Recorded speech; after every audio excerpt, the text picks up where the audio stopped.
Coming up on WUFT's First at 5, a popular artist receiving a key to the city for her contributions to music and the LGBTQ community. We're live at the ceremony. And the teacher shortage and lack of bilingual educators that's causing double the impact for local students. And the Gators are preparing for a major showdown that will impact the rest of their season. We're live in Jacksonville, where Florida will take on the Georgia Bulldogs. First at 5. From the University of Florida's College of Journalism and Communications, you're watching WUFT News.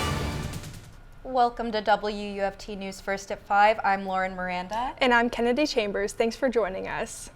We begin with the latest report from the Florida Department of Education showing that schools have been facing a teacher shortage. And within this shortage are bilingual teachers. WUFT's Juan Chaoui has more on the effects this shortage is causing for our local students. In the classroom, it's important for students to feel represented, and that starts with their teachers. The lack of bilingual teachers can leave some students feeling isolated. I feel like sometimes I was alone because not everybody understands what you're going through. It's just as simple as that. Juan Castillo has never had educational leaders that speak his native language, Spanish.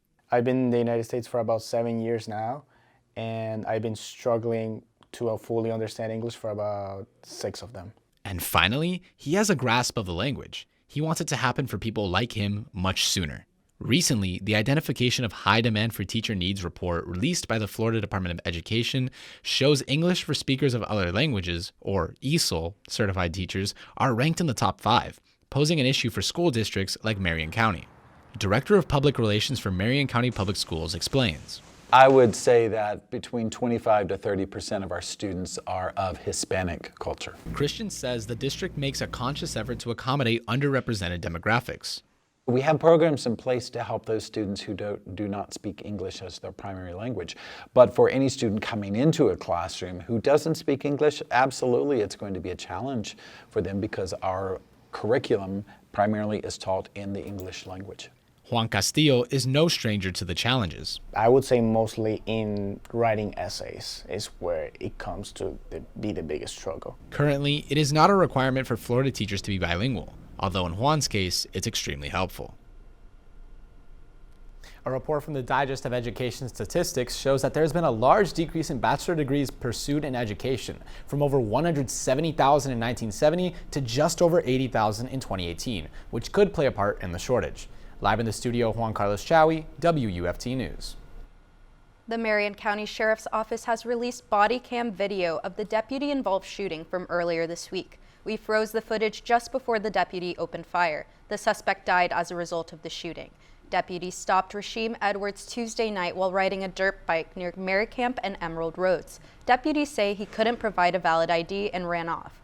They say Edwards ran towards a field where a youth was practicing sports. Deputies say in the video, Edwards is seen picking up a gun off the ground before the deputy shoots him. He later died from that shooting. FDLE is investigating the shooting and has placed the deputy on administrative leave. The Israel-Hamas conflict intensifies after bombing increased in the Gaza Strip today. Israel Defense Forces say it is starting to expand its ground operations and intensifying its bombing on Gaza. According to major telecoms companies, all internet and phone services are down. This means 2.3 million people are cut off from the outside world and each other. The heavy airstrikes have continued in Gaza since October 7th. Israeli leaders say they have gathered hundreds of thousands of troops against Hamas in the expanded ground invasion to fulfill its goals in the war. The Gainesville Police Department arrested the man they say is responsible for robbing a Zaxby's restaurant earlier this week. Juan Jackson was arrested Thursday. On Sunday, investigators said Jackson entered the restaurant located at Northwest 10th Avenue asking for money. The report says he pointed a handgun to employees and fired the gun before running away with the money. Jackson has been charged with the robbery with a firearm, 2 counts of attempted murder, and possession of a firearm. Now is the time to throw away the expired or unused medicine you might have sitting at home. Several local law enforcement agencies are participating in tomorrow's National Drug Take-Back Day. Across the county, people will be able to discard over-the-counter and prescribed medicine in permanent collect locations or periodic events. Alachua County Sheriff's Office posted on its Facebook page about several locations participating in the event across our community. You can also type in drug disposal near me in Google Maps or call the numbers on the screen to find the nearest location. A weekend arts festival is causing drivers to take alternate routes this weekend in downtown Ocala. The 56th annual Ocala Arts Festival on Saturday and Sunday will close some roads around the downtown square. Here's a map of the road closures this weekend. Some of the alternate routes include southwest on 2nd Avenue, east on Southeast 5th Street, and west on State Road 40. Road closures start today at 5 a.m. and end Sunday at 11:30 a.m. And the city of Gainesville is giving a punk rock singer a key to the city for her many musical contributions. WUFT's Alexa Herrera is live downtown where the ceremony is currently underway. I'm at City Hall where officials like Mayor Harvey Ward are presenting Laura Jane Grace with the key to the city.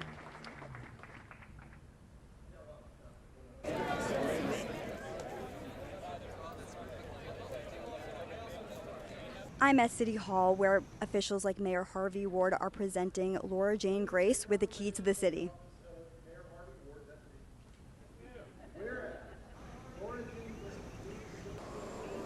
Laura Jane Grace will be performing at 11 p.m. at Vivid Music Hall on Sunday. I'm Alexa Herrera, live from City Hall, WUFT News. Realizing that there are communities out there and that there are people out there that will accept you for who you are is like monumental when you're a kid and you're isolated and maybe you live in a small town where there isn't any scene or anything like that. So it just gives you the trail.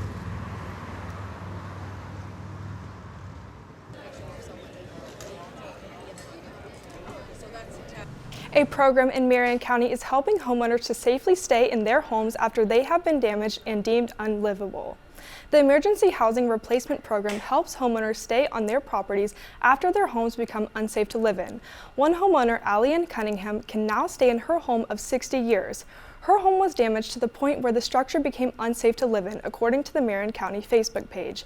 And the county's program is helping her rebuild her home.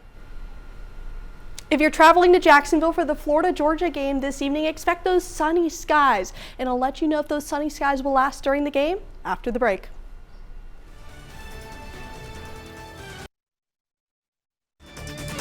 You're watching WUFT-TV News. Clouds clearing out in Jacksonville this evening right outside of the TIAA Bank Stadium where we'll have the Florida-Georgia game tomorrow. 83 degrees, feels like 84 in Jacksonville.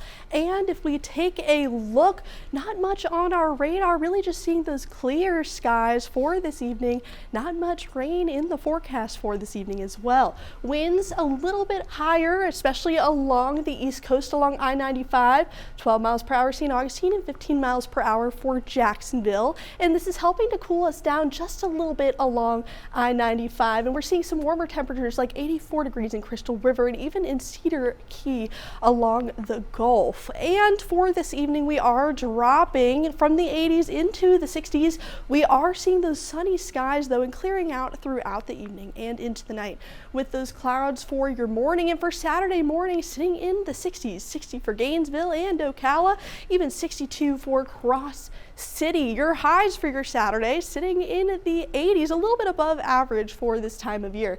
86 Gainesville and Ocala, even 87 for Bronson. And if we travel to Jacksonville where we'll have that Florida-Georgia game tomorrow, sitting at 86 degrees, Florida-Georgia game, or 83 degrees, as we are currently seeing those sunny skies in the forecast for Florida versus Georgia. Partly cloudy, but those lows are going to sit in the lower 80s. Not much rain in the forecast, with those clouds clearing out throughout the evening. And for our future radar, we are expecting this high pressure system to sit in the area. This is going to help give us those sunny skies for the evening and for our Sunday as well here in Gainesville. For your weekend in Gainesville, sitting in the 60s, rising into the 80s, still above average for this time of year. And then we're seeing the same thing for Sunday. So this is the kind of weather where you can put on some short sleeves, you don't need a jacket, and we are seeing that chance for fog for your Sunday. Tammy is currently sitting in the Atlantic, just rose back up to a tropical storm, but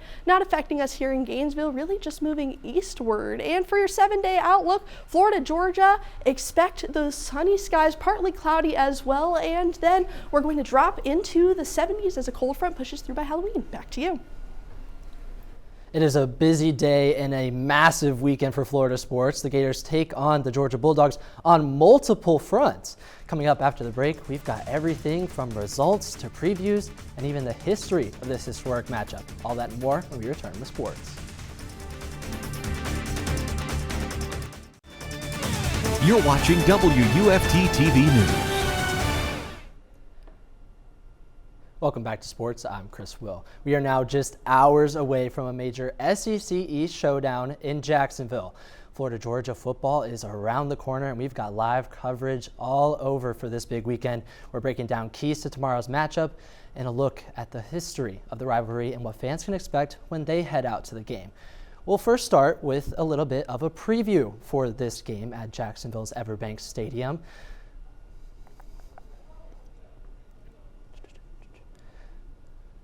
The winner of this game will move atop the SEC East. The Gators are heading into this matchup on a 2-game winning streak and are tied with Missouri for the second spot in the SEC East. QB Graham Mertz had a collection of touchdowns to Ricky Pearsall in the last game against South Carolina.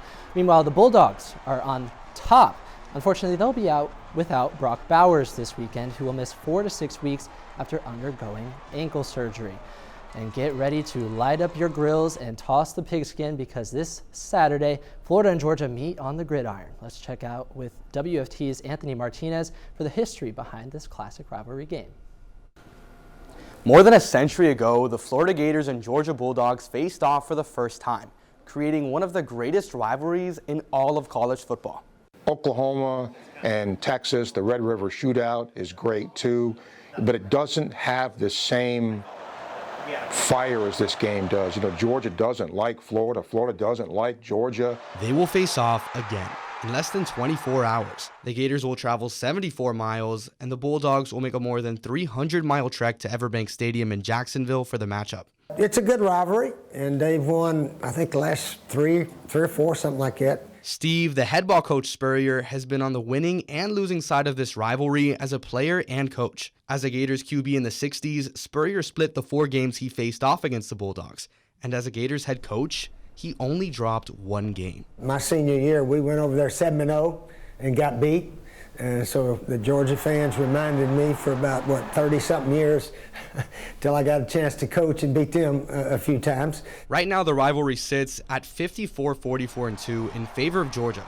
The Gators say they've played 98 games, while Georgia claims it's 99. The Bulldogs say their 1904 shutout victory is among their wins. The Gators say they weren't the official University of Florida until 1905. It really helps when both teams are good. Right now, the Gators are looking to get back in the win column after dropping the last 2 games. WRUF sports scene host Steve Russell has been on the radio covering the Gators since the 70s. He highlights the keys to victory for the Gators daily. I think now, for each fan base, Georgia's riding high, and now Florida wants to be the one to knock them off the perch. It's been the other way around, where Florida dominated Georgia. That's what great rivalries are. Some key historic moments for this rivalry include Heisman winner Danny Warfel throwing 5 touchdowns in the 1995 win, and Gators legend Rex Grossman never dropping a game in this series. Each year, representatives from both schools are inducted into the Florida-Georgia Hall of Fame. This year's inductees include running back Ernest Graham Jr., whose son is following in his footsteps and committed to Florida, along with Joe Hayden, the freshman cornerback that started in the 2007 matchup. Reporting for WUFT News, Anthony Martinez. And the Gators baseball team will look to add a 3rd straight victory to their annual exhibition against the Florida-Georgia Bulldogs tonight. WFT's Talia Baia is outside the 121 Financial Ballpark in Jacksonville, where the game is expected to start in about an hour. A key takeaway of the Florida-Georgia weekend is the baseball exhibition happening right behind me. First pitch is set at 6:30 at 121 Financial Ballpark. It's just across the way from Everbank Field. This is the Gators' first exhibition game of the year and the 311th time these two teams are playing head-to-head. Florida holds the advantage in the series, 193 to 115 and 2 ties. With Florida having so many new faces on the team this year, it will be interesting to see how this game plays out. Reporting at 121 Financial Ballpark, I'm Talia Baia at WFT News. And last but not least, Florida swimming and diving got in the Florida-Georgia festivities. The men's and women's squad faced off in the O-Dome today. Both Gator teams were victorious and won in big ways. The men defeated the Bulldogs 175 to 125. It's worth noting the Gators men's team is UF's highest ranked sports team nationally at number 3. Georgia currently sits out of the top 25. And on the women's side, Florida also won 183 to 117. The Gators are 7th in the nation, and the Bulldogs are not far behind at 13th. Both Gator teams are back in action at Tennessee a week from today. And it was a bittersweet farewell for the Florida soccer seniors at the Diz last night. The team finished its season with a hard-fought 0-0 tie against the number 13 South Carolina Gamecocks. With the SEC tournament in sight, both teams were looking to score goals early and often. Florida entered Thursday's match tied with Tennessee for 11th place in the conference, one spot away from making the SEC tournament's 10-team field. Despite the 15-shot shootout, the Gators missed out on the win that would have guaranteed them a spot in the conference tournament. The point from the tie added to Florida's haul for the season, but Florida needed losses from Tennessee and LSU to slide into the tournament. A Vols win and a draw from the Tigers kept them ahead of the Gators to take the final 2 spots in the tournament. Florida tallied 10 points in SEC play in 2023 after scoring just 1 point in 2022. And don't worry, the sports action does not stop here. We've got plenty more coming up. The push for the high school football playoffs is heating up with some district action tonight. After the break, we'll preview tonight's top matchups and much more. Stick with us.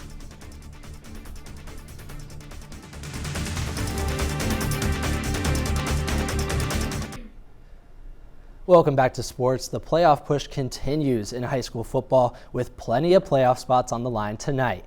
Eastside travels to Santa Fe with a chance to stand atop District 7. The 5-3 Rams already took down North Marion in the district, and Santa Fe sits at 0-8 on the year. Kickoff at Santa Fe is set for 7:30. And Friday Night Lights don't stop there, with plenty of unbeatens in action. 8-0 Bradford hosts 7-1 Palatka. Undefeated Buchholz travels to 2-6 Fleming Island, and unbeaten Williston welcomes in 1-7 North Marion. But why save all the fun for Fridays, right? Last night featured a dominant 49-8 win from Trinity Catholic over PK Young to move atop District 3 standings, while Union County beat up on Dixie County 42-8. The regular season for high school football is coming to a close, and that means the postseason is upon us. Several local schools are looking to make a splash and bring home state titles. WFT's Rafael de los Santos is highlighting one of those teams most suited for the playoffs. Thank you, Chris. The high school playoff picture is shaping up for several local programs. WFT Sports is highlighting some of the heavy hitters as they prepare for the road to the state championship. Under tonight's Friday Night Lights, the Vanguard Knights. Vanguard put the rest of the 3S District 5 on notice Monday with a massive win over Tavares, putting up 63 reasons why the Knights are not to be taken lightly headed into playoff season. Despite losses to Buchholz and South Sumter, the Knights are a perfect 3-0 in district play. With wins over Leesburg, Bellevue, and their latest, that 63-0 win over Tavares, the Knights, led by quarterback Fred Gaskin and USF offensive line commit Terian Mormon, are finding that the preparation just might be the right team at the right time. To be state champions, we got to make sure we're doing the things that we need to do on and off the field. You know, finding ways to continue to get better, offensively, defensively, clean up anything that we're not doing well. The Vanguard Knights are just one of the many programs in the area that we'll highlight under the Friday Night Lights, including Buchholz, Hawthorne, Oak Hall, and Denellen High School's path to that prize state championship. Join us right here on WFT News Thursday, November 9th at 8:30 p.m. for North Central Florida's high school playoff preview. Reporting live from the studio, Rafael de los Santos, WFT News. Thank you, Rafa. And high school volleyball playoffs pick up tonight. A number of area teams are alive and chugging toward that state championship. In a 4A bout, Santa Fe hosts McKeel Academy at 7. The 2A semifinals will see Oak Hall host St. John's Country Day at 7. And Gainesville travels to Childs tomorrow with a 6A regional final trip on the line. And there's lots of action in 1A as Dixie County is currently taking on Williston. Union County hosts Lafayette at 7, and Chiefland takes on Newberry at 7 as well. And before we go, the Florida Gators are the 2023 SEC Women's Cross Country Champions, while redshirt junior Parker Valby ran away with the individual conference championship. That's it for sports. I'm Chris Will. Thank you, Chris. Now let's get one last look at that Florida-Georgia forecast before we go. If you're going to the Florida-Georgia game, you can expect some partly cloudy skies. You won't need a jacket, but what you will need is your favorite jersey, some short sleeves, or even some shorts, as we're sitting in the 70s, rising into the lower 80s, and then those clouds are going to clear out by the evening. So it'll be a perfect evening for you to celebrate the Gators and just really see the game. So in Jacksonville, just seeing those sunny skies overall. BBC World News is next, and the PBS NewsHour is coming up at 7. But your Florida news is always on at WUFT.org. Have a good night.